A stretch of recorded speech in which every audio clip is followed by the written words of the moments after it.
Welcome to Here's What We Know, the podcast of unexpected conversations. And even though today I kind of think I know where it may go, I don't know where it's going to go because this guy's story is so, you know what? Instead of me even trying to explain it, let's just jump into it. His name is Dash Gordon. Well, okay. The nom de guerre, the stage name is Dash Gordon. And let's find out what brought about Dash Gordon right off the bat. And what he's doing, this is going to be inspiring. For the next, if I have him up to an hour, it's going to be expiring. And by the time this episode's, when he tells you about his life is, you're going to be like me.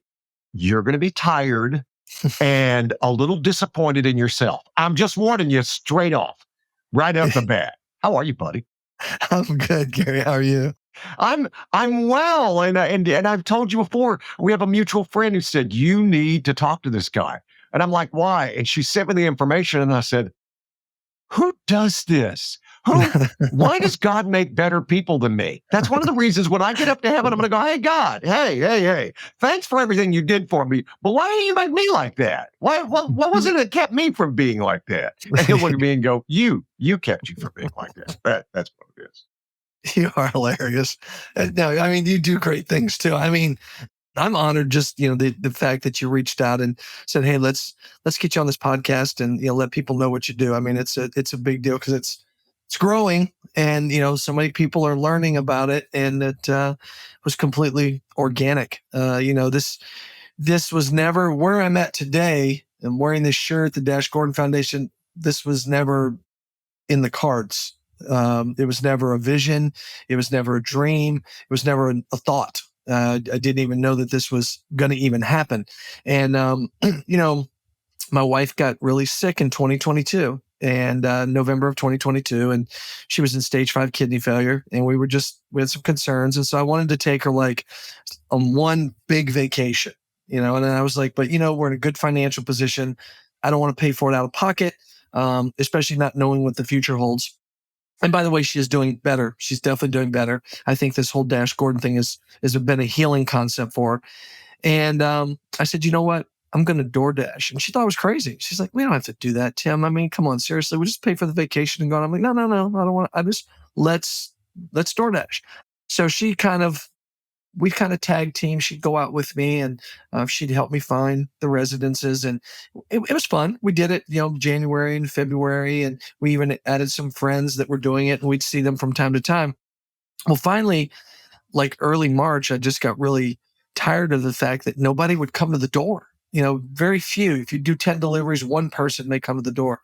And being in the automotive world for 32 years and being a corporate trainer for a large company, just not having any type of interaction I just was not feeling that. So I just put my brain on like 1000%. So what do I do to do this and change it? So I got this crazy notion to buy a Flash costume. It's a pretty bad one from like Spirit Halloween, and like the fastest man alive Flash. The fastest man alive Flash. Mm-hmm. And so I went and I asked my wife, I said, what do you think? And she said, I think this is stupid. I don't even know why you want to do something like this. I'm wondering why I married you. That's why I'm thinking. I don't know why you would do this, Tim. I mean, people are going to see you and think, what's wrong with you? And so I said, no, I want to do it. So the costume was on order, and I created a lot of hype, did a lot of videos and TikTok and things like that, created a Facebook page and called myself Dash Gordon. DoorDash took Dash, and Jeff Gordon, incredible race car driver, put those two together. My wife put it on the costume. And then I debuted April 18th of 2022 was the first time I went out, and people loved it. Here we are. It's, we just came out of COVID. It's a couple of years, later, and people were still leery about things, but it created a bright spot for the community. People would smile and they'd laugh and they'd wave, and I would play loud music and I would just have a good time. And I'd pop into restaurants and the crowd would go crazy and they'd want to take pictures with their kids and with themselves and with their families. So I just kept doing it. And I was in my office early one morning working, in a little thing popped up on Facebook, and there was a young lady that says, hey, I'm a struggling mom. It was like talk of Leak City. I'm a struggling mom, I'm trying to raise a 2-year-old. I need some help. And people were like, go to your church, go to the local food bank. Blah. So it was a whole list of stuff. So I just saw her story and I typed in the comments, Dash Gordon to the rescue. So I messaged her privately. I DM'd her. She DM'd me back. I asked her what she needed. And at that time, she could have taken complete advantage of me. I was all about making sure she was okay. Yeah. She just said, hey, I need some diapers and some wipes and just maybe a little bit of food or whatever. If you can help me with that, that'd be great. I said, no problem. So it was early in the morning. It's like 9:30 in the morning. So I went, I put the costume on, and I just went knocking around my neighborhood doors, and I'd knock on the door and they'd come to the door and be, hey, I'm Dash Gordon. They're like, they're the neighbor. You're Tim. You're across the street. What are you talking about? You're Dash Gordon. What are you doing? Helen, the neighbor's gone crazy. They're like, what are you doing, Tim? I'm like, I'm Dash Gordon. I'm just trying to raise money. Here's the story. So I raised money. And I went to the store as Dash Gordon and I bought diapers and wipes and everything else. And I delivered her everything that day. She lived in government housing. I delivered everything. She was forever grateful. Well, I posted it on Facebook on my Dash Gordon page, and the city of League City got wind of it. And when they did, they called me up and said, hey, can you come by and do children's story time tomorrow? I said, sure. And they're like, could you come in that costume? I was like, okay, I guess so. So I came in the costume and they loved it and the kids loved it. And then they proceeded to do a story about me. They drove around with me for 2 days and they saw me DoorDash and people putting laughter and smiles on people's faces. And in fact, it won at the Savvy Awards in Washington. It actually won best short video or whatever for the first time for the city of League City. And they did a whole story. They put it on social media and it went viral. Unexpected. And so I only DoorDashed for probably about 5 weeks as Dash Gordon because it became so amazingly popular that local TV stations started reaching out. Newspapers wanted to do articles and it just kept growing and growing. And then organizations started reaching out. I didn't have time to DoorDash anymore. I'd go to domestic abuse centers and put smiles and laughter on the moms and the kids' faces or work with somebody that's been human trafficked and rescued. Foster children. I went to some of the organizations that helped there and, then special needs. And it just kept growing and growing and growing. And the final thing that kind of took this to the trajectory is I was sitting in my office in late November and I saw a video on Facebook of course, special needs and individuals with disabilities at a party. I was in a gym eating pizza, same thing I see over and over again. So I got up, I went into the kitchen and I said, Natalie, what could I do differently? I was just Dash Gordon. There was no foundation. So what can I do differently to really give something special to these young adults? And she said, do a winter formal. I said, what? She said, do a winter formal. I'm like, Natalie, it's like 3.5 weeks before Christmas. I don't even know if I can get a venue. So she said this to me, you're Dash Gordon. You can do anything. So wow, it makes me cry. Yeah. So I called first place I looked. I called a place called Kima Gardens, and lady's name is Syria, and she's amazing. And she said, "It's so funny that you called me because I was just talking to my husband last night, and when I was talking to him, I was like, it'd be great if there was a way we could give back to the community, to the special needs and disabilities, and I don't even know you, and then you just reach out to me, and wow, yeah, let's do it together."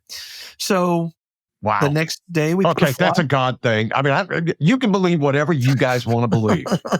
This is where I'm at. That's a God thing.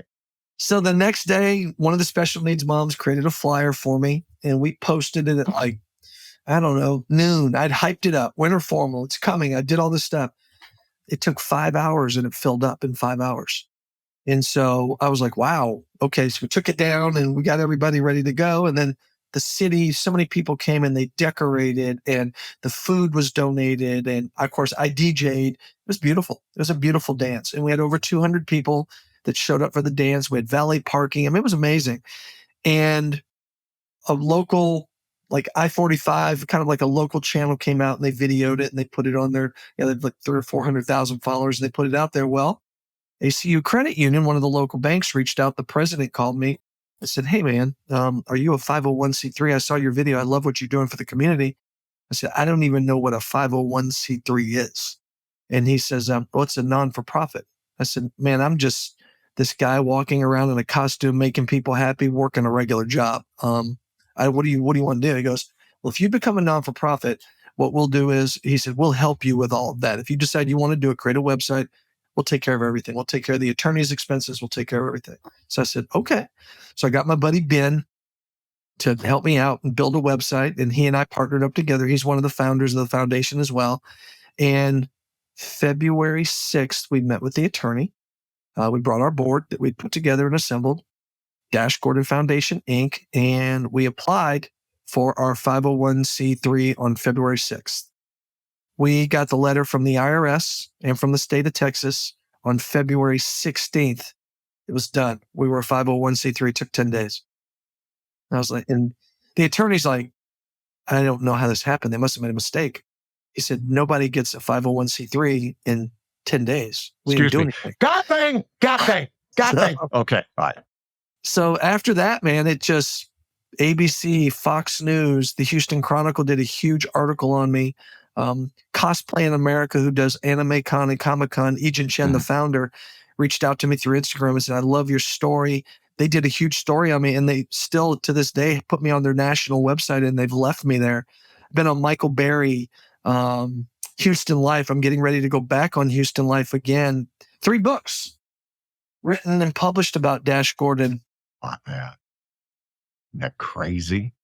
My own shoe. Yeah, now you've become the envy of my son. I have a 14-year-old, and now I will never equal the coolness that is Dash Gordon. Ever. And then after that, we flew with it. So we created an 80s dance that was epic. It was the craziest thing ever. And then we went to a pageant.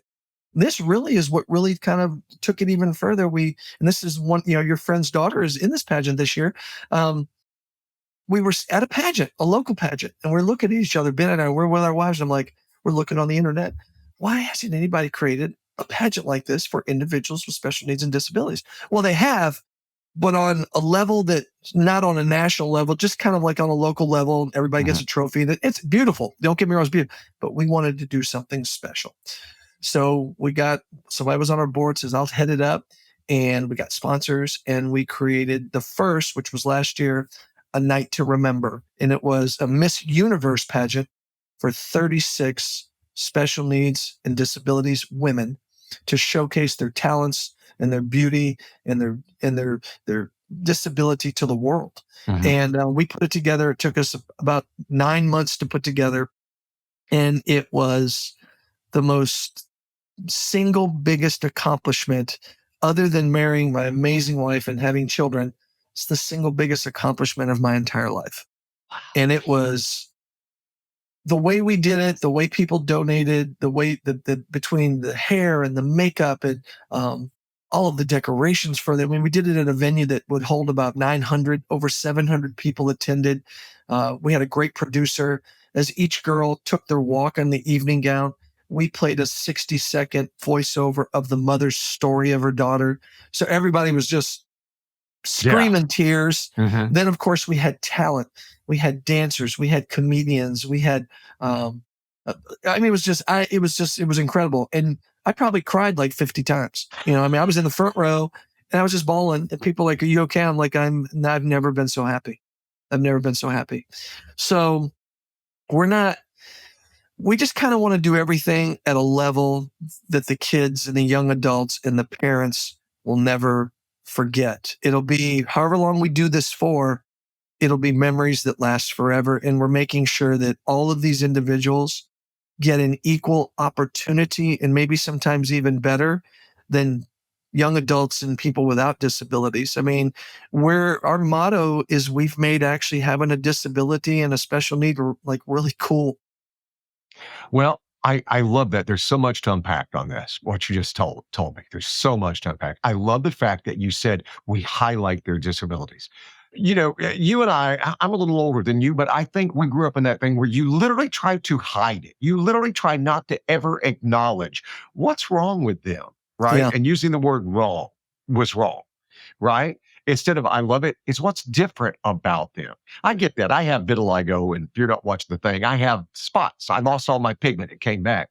And this child came up the other day. I was sitting in a doctor's office, and the child goes, she had, very loudly asked his mother, "Why does he have spots?" Yeah. And it gave me the chance to go, "Let me tell you why I have them."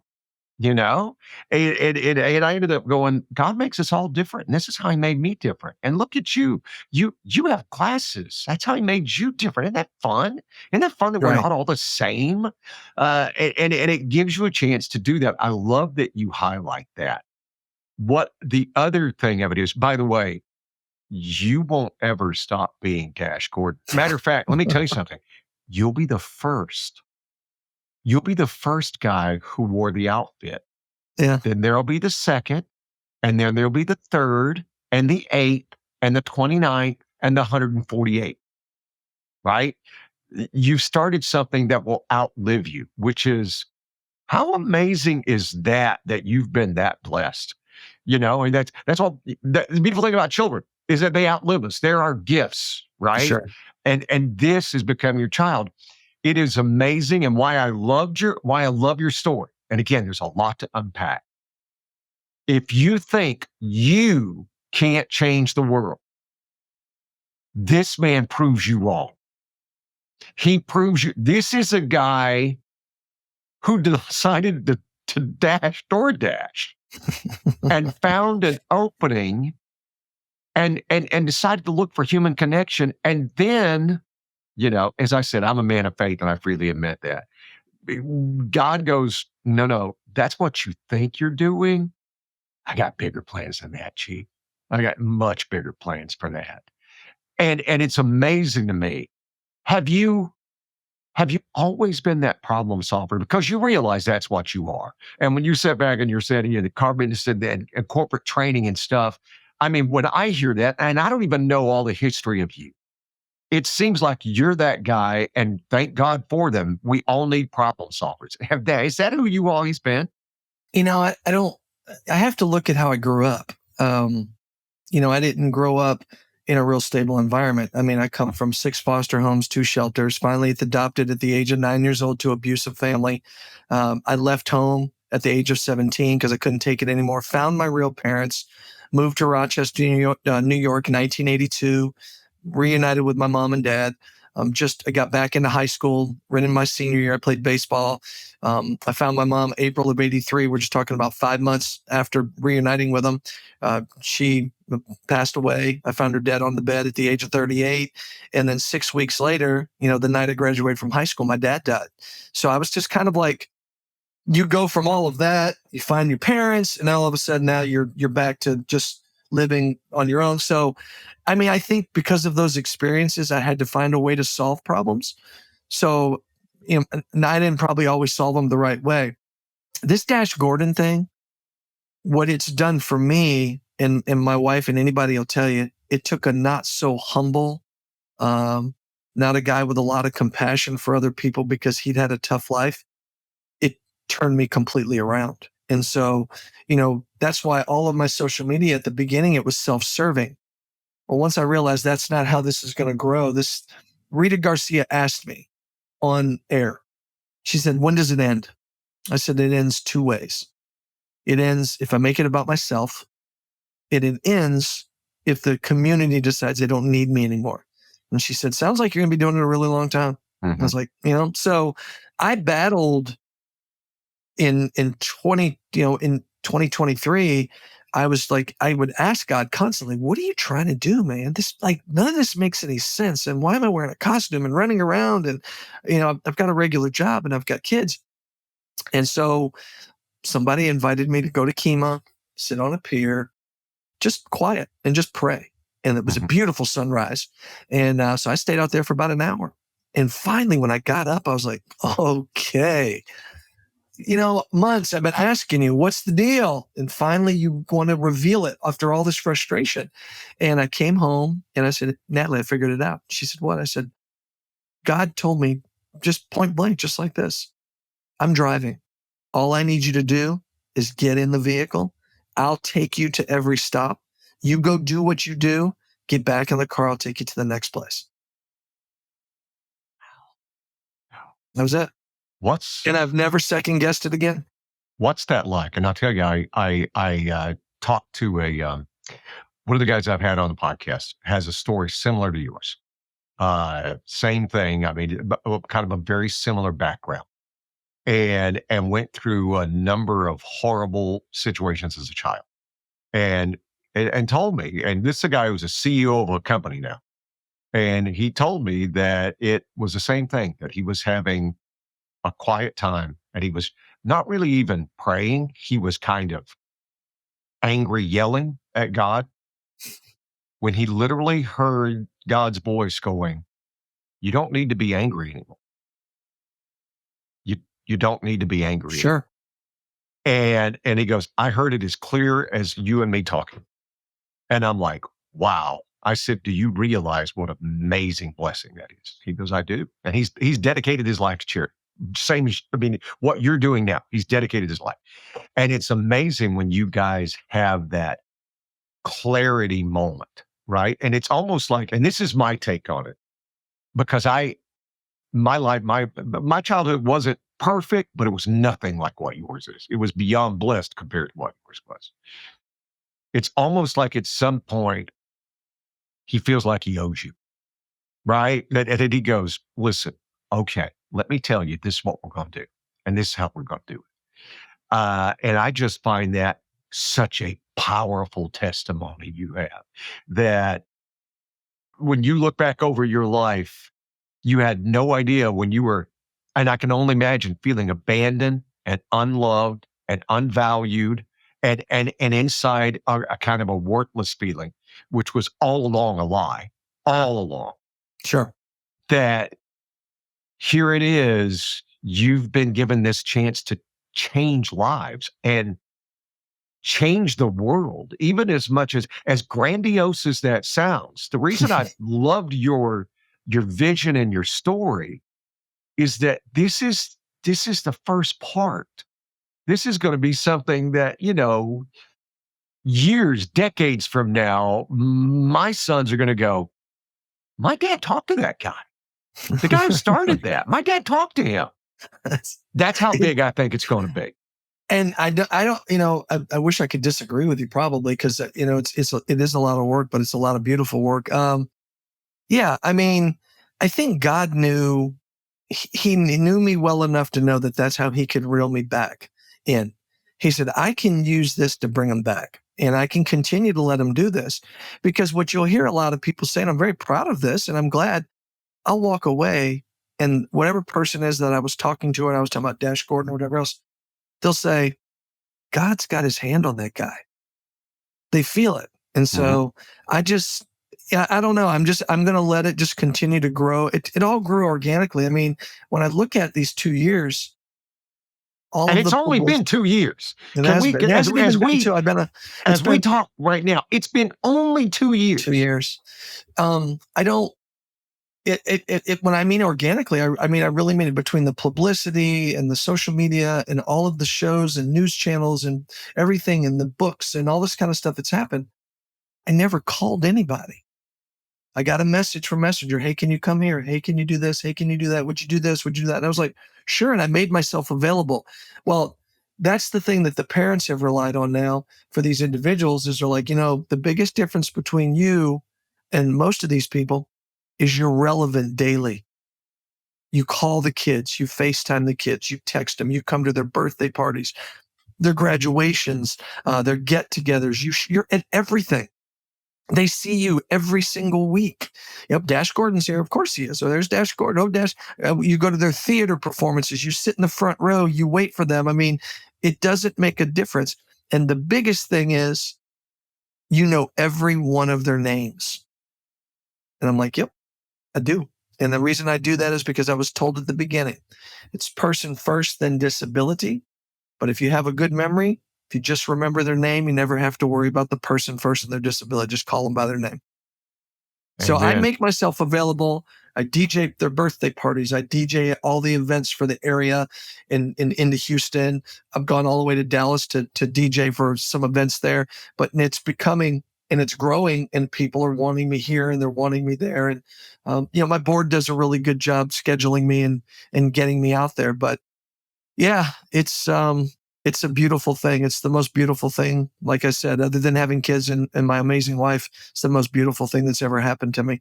Somebody asked me, if you could give your 18-year-old self some words of advice, because it was my 59th birthday, I said, if I could give my 18-year-old self some advice, I would say to myself, I can't wait to get to 58, because if what I'm going to be doing at 58 is what I'm doing now, man, I can't wait to get there.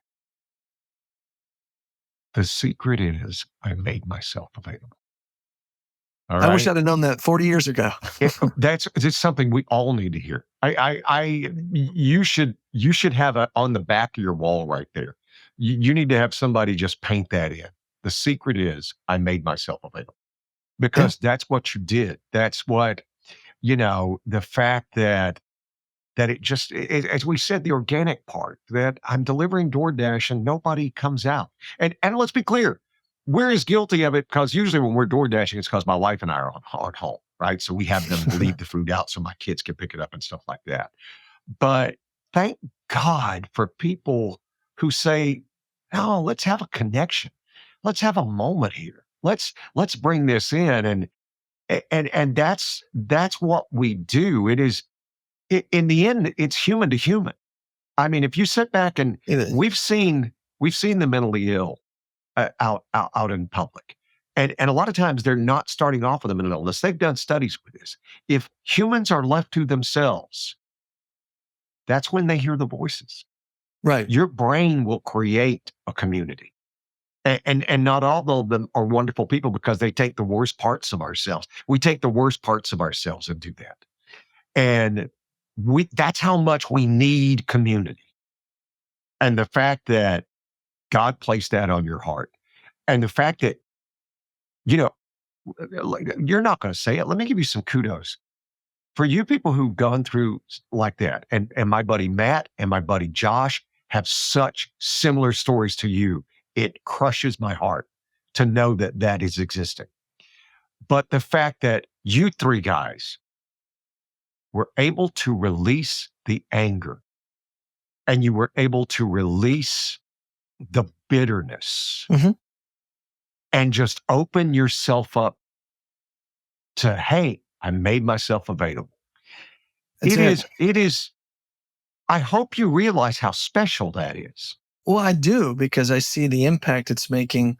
When you have parents reach out to you and say, hey, I've got a son, he's having some bad behavior, but he loves you. You talk to him all the time, you FaceTime him. Is there a possibility in your schedule that you could spend some more time with him, or maybe connect with him more? I said, sure. So what do I do now? I shoot basketball with him, a few times a month. And then we walk the track together and we just talk about maybe what's bothering him. And it's changed his attitude. I spent 4 months. I got this wacky idea that I was going to take this young man, Nathan, who loves Dash Gordon, and get him prepared to be the next DJ in Galveston and Harris County. He's got Down syndrome. He's incredible. So I gave him a mixing board. He got all excited. He loves music. And every Sunday for 4 months, I'd go over to his house. We'd spend 2 hours. We'd learn how to use the mixer and how to load things up and how to scratch and all this kind of stuff. And 3 weeks ago, he debuted at the Challenger Dance in front of 250 people. And it was his debut. And he DJ'd the event and he killed it. He killed it. His family came out, his brothers, his sisters, their girlfriends, their boyfriends, their husbands, their wives, his teachers from grade school, from high school. They all came out to see him because we promoted it. And they wanted to see this kid get it. My wife made him a hoodie. His name is Nathan. His DJ name was DJ Terminate. She put a big explosion on the back of it. He had glasses like Dash Gordon. I mean, it was freaking dope, dude. And you know what? The fact that you and I talked about this. I had Tim on my live stream, and we talked about you doing the DJ stuff, and he donates his DJ stuff. Now, I DJ'd in college, and it is one of the hardest, most thankless jobs you'll ever get. Uh-huh. It's not like the DJ stuff in Vegas now where everybody's paying the guy making thousands. No. Local dances and stuff like that are very, very hard. And I'll be honest with you, I don't know if you could pay me enough money to DJ like that. Again, when I say God makes better people than me, and hear you go, no, I'll come do it. No, I'll do it for free. No. That was good, man. That's like a Looney Tunes. That was Yeah, great. like that. And I'm like, holy moly, bless your heart on that. And have you had what was your connection with special needs before 2 years ago? Zero. So Isn't that crazy? I had no connect. And it's everybody that I'm working with. So here's our platform. We stimulate and build awareness in special needs, disabilities, and at-risk communities. All at-risk communities. So what does that mean? It's kind of broad. Well, special needs, all disabilities. I don't know, you tell me your ADHD, whatever. All disabilities, we include everybody. But at risk, anti-human trafficking, domestic violence, suicide prevention and awareness, animal rescue, veterans, foster children. That's what we cover. So we help fundraise. We'll DJ events for them. We whatever they need extra, we'll do. We'll create awareness. We'll do videos. Whatever they need. We work with all those communities. I went out on the surf boat, 60 veterans, and I DJ'd the entire event. Special Olympics for Tippecop. They were raising money for Special Olympics. Had nothing to do with me, but they needed music. I DJ'd for 11 hours straight for a Tippecop. CCISD next Saturday night, their big special education, special needs gala. Hey, can you DJ? Absolutely. I'll be there for that. All for free. I don't charge these organizations. If I help fundraise or anything, I expect nothing in return. I don't ask for anything. I don't ask for donations. I don't ask for nothing. I'll do it. I'll do it. I'll do it. I'll do it. Oh, by the way, can you come do this person's birthday party for 40 people? Absolutely. I'll be there. I mean, I make myself available to do everything. Where do you find the time? I mean, It's tough. your kids, I guess, are grown. I've got teenagers because this is the pace of optimism. It took me a long time before I ever got around. As I tell my kids, it took me that long to meet your mother. I looked for her forever, and it took me that long to find her. But where did you find the time? I've got a great team. We come up with some concepts that people don't think about. Like I created last year, we did the first one in May. We're getting ready to do our fifth one. I created the first ever farmers market for individuals with disabilities and special needs. About Shut 35 up. It's called the Dash Gordon Heroes Market. And it only has vendors with disabilities and special needs. And we have about 35 to 40 vendors now. It's so well received that the boardwalk that's owned by Tillman Fertitta, who owns the Rockets and everything else he owns, they love it so much. Twice a year, they let us do the market. They never do this. They let us do it on the Kemah Boardwalk. They let us do it on. In fact, Chrissy Bernal's daughter Sienna was in the market. So it's an amazing market at the Village Fair, which is the largest music festival in Galveston County, and our market specifically for our individuals. These kids sold everything. They knocked it out of the park. People couldn't believe. I'm like, people were coming from everywhere to see these young adults.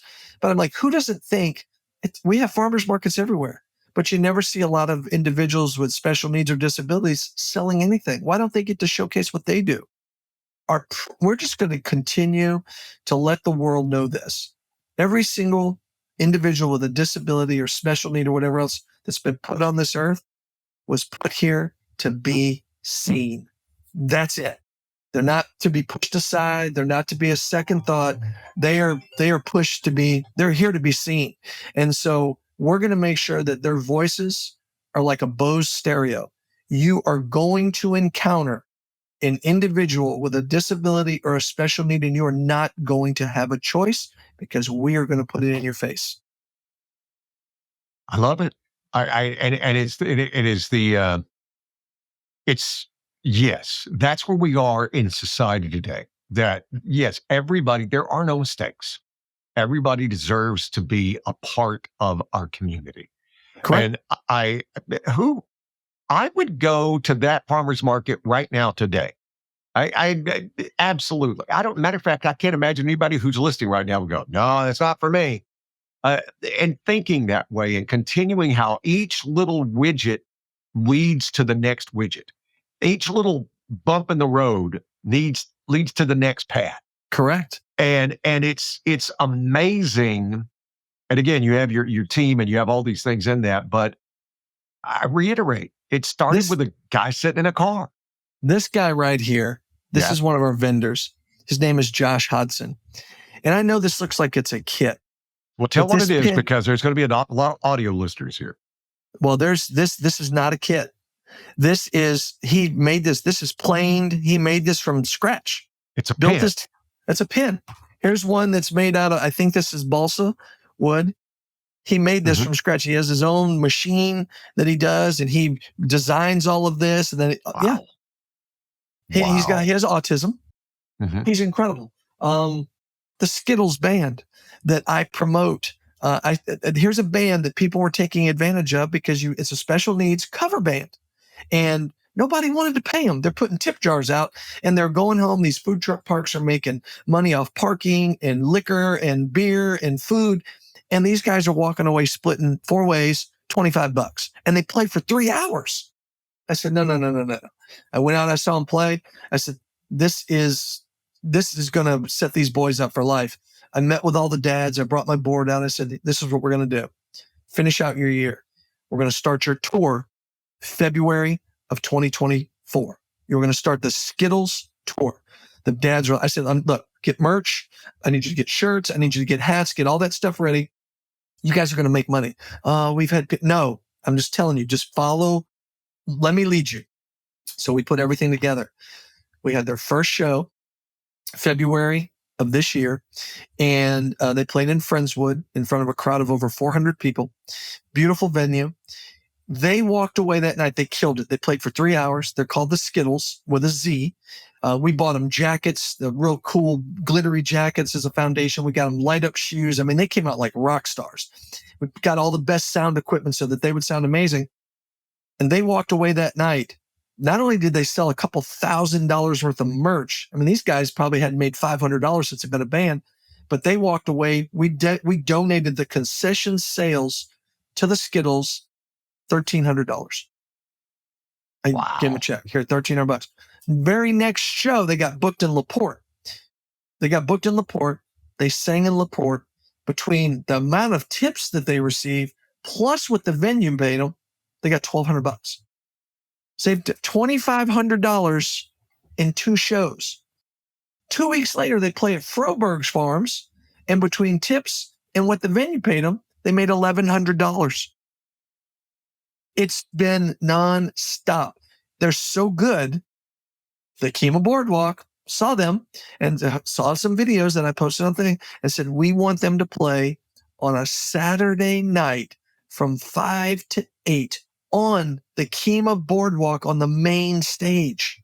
Now that's a big thing, guys. I mean, if you're not from Houston, you don't realize that is a huge. You can't. Thing. Bands were calling me up, just bands that weren't even just cover bands were saying, Dash, you got connections? How'd you get these guys on the boardwalk? We haven't been able to get on the boardwalk. We've been trying for 10 years. I'm like, they love what we do, man. And these guys are good. They play everything from Metallica to Lee Greenwood. That was an incredible weekend for the Skittles. There it was, I forget what it was. It had something to do with veterans. And we did, of course, they sing God Bless the USA. They had close on every show. Somebody saw it on TikTok because their videos on my TikTok are hitting in the million, 1.5, 1.6.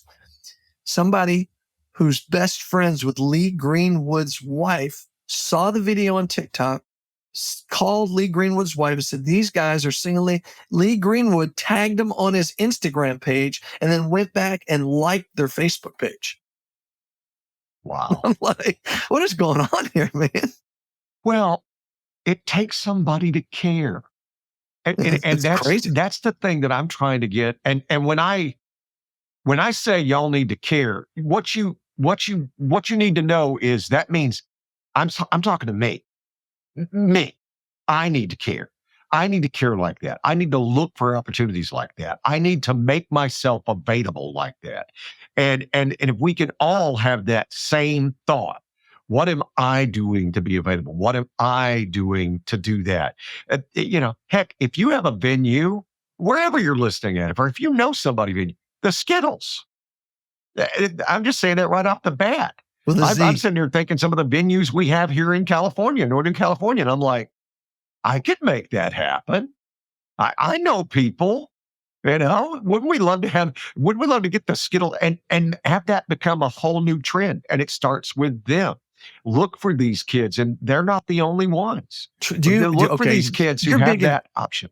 you're big in country music, I know. I don't know if you know this guy. He may not be big enough, but he's big in Texas. His name is Jason Allen. Yeah.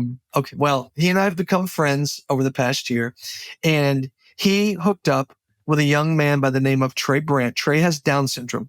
Uh-huh. Jason took the time. Their second hit song is getting ready to come out. Jason took the time to record with Trey. It's called Love You to the Moon and Back. It's on Spotify, iHeartRadio. It's on Apple Radio, whatever. And they recorded this duet. Jason sings with Trey on all of the Norwegian cruises. Trey sings on all the cruises with Jason. And so Jason just recorded their second song that'll be released. I think it's going to be released next month. This Trey Brandt kid has become a country music superstar because he's singing. He opened for the Skittles on the boardwalk, and he did a Toby Keith tribute. And it was absolutely amazing. But Trey and I have become really good friends. I've become really good friends with Jason, and Jason's actually singing at intermission at the pageant, which is really cool. That is very cool. No, I know all those guys. Well, as much as you can keep up with everybody, because the country music scene in Texas rapidly changes. But I know some of the big guys. I know Aaron Watson. I know Pat Green. Yeah. I know those guys. Yeah. Right. So I'll do my best to let Aaron Watson know about this. I want to tell you why I am all in on Bison Junk. First and foremost, they are a full-service, eco-friendly junk removal company, but with this difference. They focus on recycling and donating usable goods. Their customer service sets them apart, and they pride themselves on their integrity. They'll show up when they say they will, and they'll do what they promise. If you have hard-to-remove items like hot tubs or large furniture, they figure it out so you don't have to. They want to be who you always come back to when it's time to declutter and organize your home or business. They're worth every penny at bisonjunk.com. I'm going to share this with you because I think I can share my screen. All right. Let me see if I can. And I have to tell you guys, because I know a lot of people are just listening. So we'll describe this. Oh, yeah. Well, but at least let's see here. I got to try to, let me see. Yeah. And I don't know if it lets me share my screen like that. I was hoping it would. It may not. So just tell me about it. Well, I wanted you to see the pageant. I wanted you to I wanted you to see kind of like what was into it, what the girls. Send me the links, and what we'll do is we'll do the links on the bottom of this. And my team will put this all together, and we'll put the links to the video to that. And you guys will be able to click on that and look. Yeah, well, that's the way most people do. I'm always amazed. We started doing it, posting these videos, and as you found out, it's amazing what people will find and look and go for. Yeah. And the fact that you have millions now of these views on TikTok and stuff. And again, I love that this has been 2 years. Let me reiterate that. That's how much the world can change with just the right idea and the heart in the right place. And then it's these things that people just glom onto. And I think people are always looking for good. There's so much negative. There's so much discord. There's so much violence. Even that's one of the things I can't take a lot of social media sites because it shows people just being violent. Yeah, and I think there is such a huge place for people who are just doing good or they're just trying to do good. A lot of people want. I think people want to help.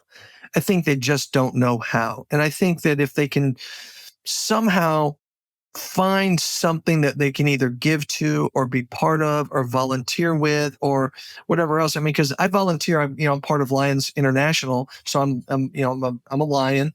And so I've got that too, that, we do food drives and other events and things like that, that we do when I have some other off time, but they're giving into the community. I just think people in general, because the way we live in such a cruel world. This world is so cruel, and, I'll have to delete things off of my TikTok. People will say things. I'm thinking like, do you understand what comments you made to these kids? These kids are out there just trying to be like anybody else. Why would you say that kind of stuff?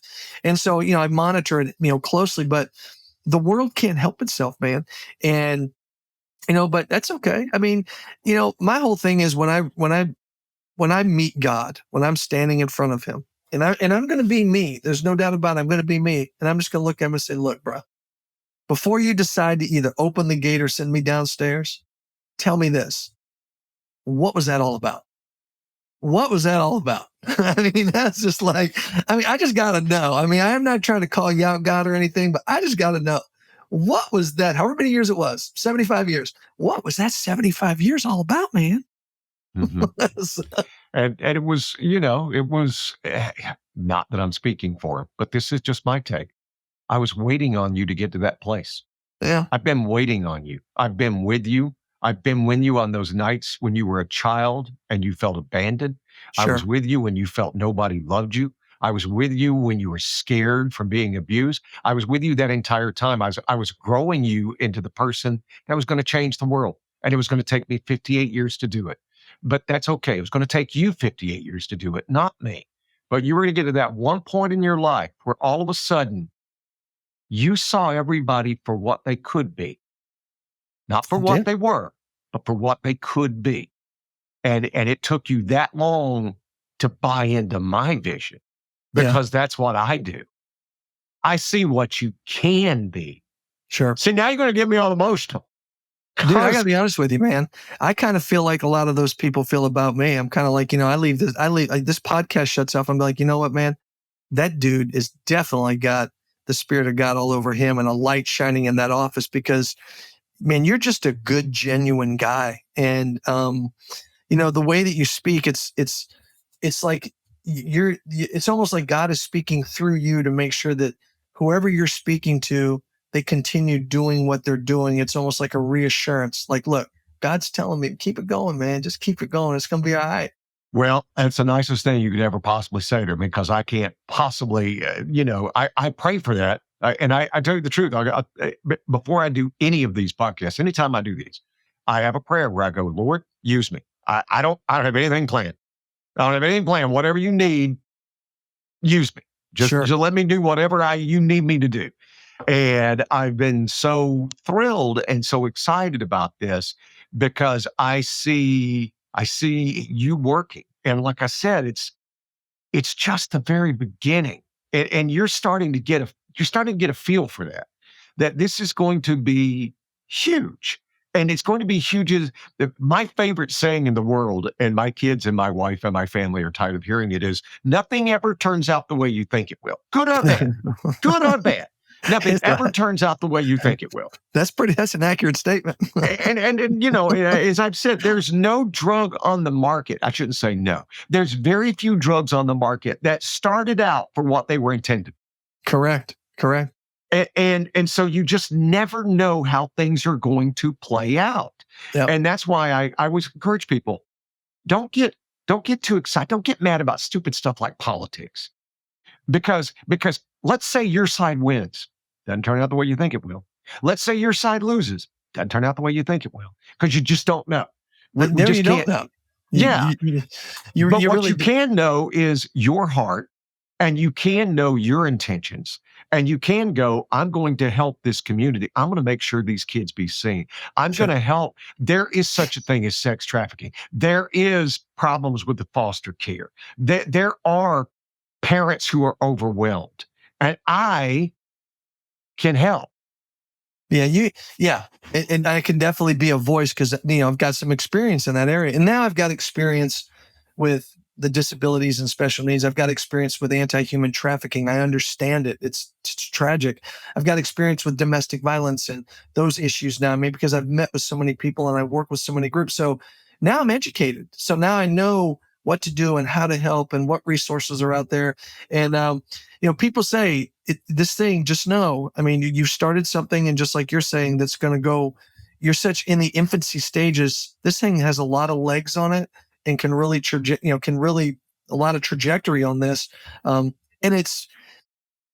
people will say, man, how did it all start? And I'm like, I have no idea. I have no idea. You know what you need to do? You're going to need about 10 Dash Gordon outfits of all different sizes. Because the only problem now is this. We've got to change the costume completely because of all of The because of all of the copyrights and publicity, I can't. yeah, Yeah, and now it could become an issue because Dash started out in a real cosplay season 6 Barry Allen, lookalike yeah. costume. And so once we became a foundation, they're like, look, you're not going to be able to wear the costume anymore. You're going to be on TV. You're going to be publicized. I mean, no more costumes. So I changed it up a little bit to where I wear big glasses and I've got some goofy things going on, but it, people just are enamored by it. And I will every now and then I'll put it on just to be relevant in public, and I'll get in my vehicle and I'll put the signs on the door that say Dash Gordon on board. I get the music turned up and I just go out and I just pull up next to people and I wave and I smile and they wave and smile. And for that moment, all that's going on in this world between elections and issues and this and that, and all this kind of stuff, that moment they look, they smile, they forget about everything that's going on in the world, whether it's 10 seconds, 20 seconds, or 30 seconds. I did my job. I did exactly what I was supposed to do. When I heard Dash Gordon the first time, and you're just old enough to remember this, my first thought was not Flash. It was Flash Gordon. Flash Gordon, yeah. Right. Oh, yeah. I mean, and Flash Gordon is way before our time. Flash Gordon's from the 20s and the 30s and the 40s. It was an old newspaper strip, and then it turned into a radio serial. And then the they movie even with the soundtrack by Queen. Oh yeah, exactly. But Flash. I remember it. Trust me, I knew it well. And that was where it is. I'm telling you, there is some graphic design artist who would be thrilled to jump in on this and help you design a costume. As well as I do.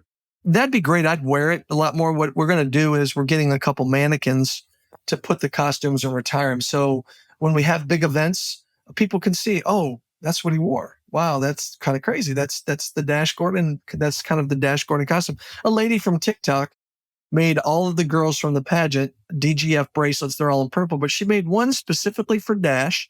I haven't taken this off since I think I got it like 4 months ago. I haven't taken it off yet just because it was, I don't know. I just thought it was really cool. I didn't even know this lady. Her name is Erin. She's really nice. She lives in Massachusetts, and she's just like, I love what you do. We don't throw any shade to it. I mean, we are very transparent. If you follow us, it's because you love what we do.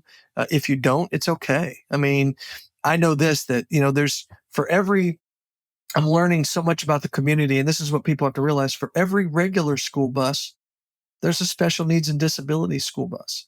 And it's becoming 1 out of every 5 people that are born is born with some type of disability. 1 out of 5. That's a lot. And so the one thing about these kids is this, and these young adults, they're so loving.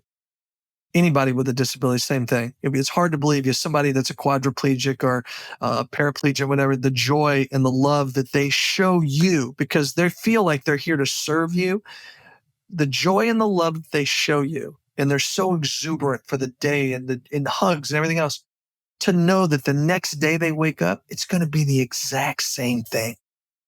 Who doesn't want to be in that environment, man? I want to put me in a room and just leave me there and just let it be like that every single day. And I'll forget about everything else that's happening in this world. And I'll be the happiest person when I leave this earth, because it's incredible. How can you not love them right off the bat? And here's the thing that we take into our own biases. And I hate using these buzzwords, but I think sometimes they're very relevant. That we take our own biases is when we see someone with a disability or special need, we wonder, oh man, that's got to be such a tough life. And it's just got to be hard every day. And it's like, no, their life, they've adapted to it. They know who they are. You're comparing it to your life. Their life's not your life. And they've got a lot of cool things going on in their life that you wish you did. And they have a better grasp on what a cool thing is to wake up each morning. How do we know that they're not looking at us going, man, they must have a disability? Yeah. They don't look like, why do they look like that? I mean, that's my think has been like, what is their perception of us? Mm-hmm. I mean, how are they looking at us? I mean, they're around their friends, most of their friends, and then they see other people and they're kind of wondering like, why are they different? But they don't want to be different, man. They just want to be loved. They want to be treated the same. They want the same opportunities. Anybody with a disability, whether it's quadriplegic, paraplegic, cerebral palsy, autism, whatever, they just want what's fair. And they want to give to the community, and they want to showcase to the world, because every single one of them that's been dealt a disability, they have an amazing ability that far supersedes what most of us could ever even do. I see it every day. I'm like, well, of course you can do that. I wouldn't expect. I'll give you this example. Okay. I did a special needs karaoke, and this young lady's name is Rosie. Beautiful young lady. She has autism. She's nonverbal. I haven't been able to talk to her. She's in the pageant. She comes. She's frustrated with her parents because they were late for karaoke, and she was supposed to be there at 5 o'clock, and they didn't believe her. And so anyway, she got there. So she got to sing. So she got up. She sang Taylor Swift, Love Story. It was incredible. And I didn't realize that she plays the ukulele, and she's also a classic trained pianist. She can play anything by ear. So if she hears it, she can practice it and she can play it, because she's going to be playing the ukulele and singing in the pageant. I'm talking to her dad, Steve, and her mom, and they're like, man, Rosie's nonverbal. I'm like, oh, well, I got that. I've tried to talk to her over and over again. She doesn't have anything to say, but she'll look at you and stuff. She'll smile. They said for like the first 10 years or so of her life, they were very frustrated as parents because they couldn't communicate with her. I mean, she just wouldn't talk. So finally they said, you know what? She loves to sing. I mean, she does. She loves to sing. Music is her jam. They said, Isn't that crazy, what? the way Maybe the brain works? They were like, you know what? Maybe if we ask her questions in the form of song, maybe she'll speak to us. So they did. They just would say, Rosie, did you clean your room? And then she would come back and she'd say, yes, Dad, I did. It's all done. So they don't talk to her. They don't have they have normal conversations, but everything is singing back and forth. It's a musical at their house. They literally live a musical. Yeah, all day. Then how cool would that be? Karaoke. I'm DJing. I've got a little karaoke set up. This young my Aiden comes and sits next to me. He's got Down syndrome, and he's about 17. And his dad comes up and says, "Hey, he's not bothering you." I said, "No, he's just probably interested in the DJ stuff. Love to have him up here." He goes, "I think he wants to sing, but we've never heard him sing. I don't think he can sing." I said, "Well, I'll ask him." So I said, "Hey, man, Aiden, right?" I said, "Yeah." I said, "Would you like to sing?" And he goes, "Yes, sir, I want to sing." I said, "Okay, what do you want to sing?" "I want to sing a Jonas Brothers song." I said, okay. So he gave me the song and I queued it up, and his parents, mom and dad, went and sat back down. I gave him the mic and he sang in front of over 100 people, and he knew every word to the song, had it completely, it was incredible. In fact, it was so incredible that I reached out to a company because he loves the Jonas Brothers so much. And after that, I got him tickets to go see the Jonas Brothers live at Houston Rodeo with his dad. But after he sang, I went over to his parents and I'm like, oh my gosh, did you see this? Does he sing all the time? And they were crying. They're like, yeah. No, this is the first time we've ever heard him sing. Ever. And the moms and the dads will tell you, there's something about this Dash Gordon guy that can make these kids do things that we've never seen before. We can't, he just does. He just does. He just gets them. They're in such a comfort zone with me. They just do things they normally don't do. And they do it at a different level. And the parents are seeing a lot of this stuff for the first time. Because they get you. And like I said, kids, the young adults get it.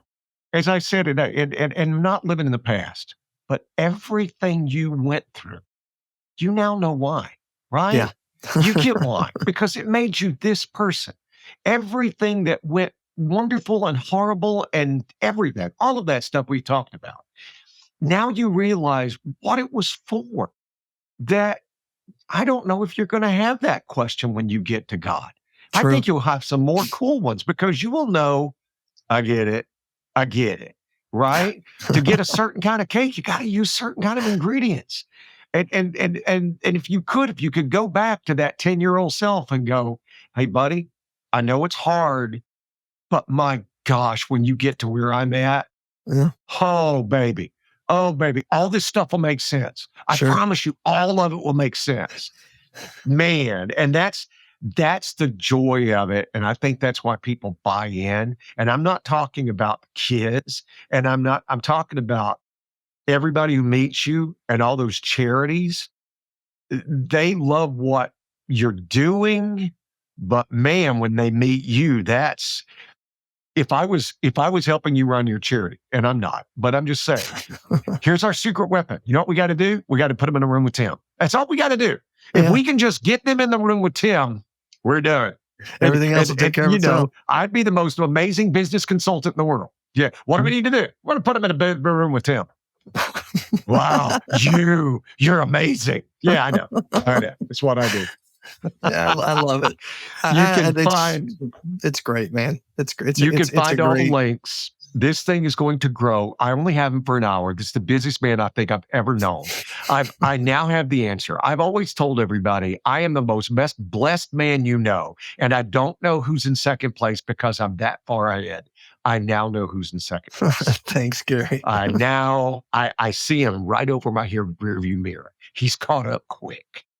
Well, if anybody listening, if they want to be part or donate, you can just Google Dash Gordon. The first thing that pops up is the Dash Gordon Foundation. Everything is there. They can follow me on Instagram, TikTok, YouTube, Facebook. I mean, it's just growing and growing and growing. So I'm out there, easy to find. Like I said, all you got to do is just Google, Yahoo, whatever you want to do, Dash Gordon, and it'll be the first thing that pops up. I promise you. That was so awesome. Dude, you are so awesome. Your story, I never knew about your childhood. And boy, did things click into place for me when you brought that up. I'm like, oh my God.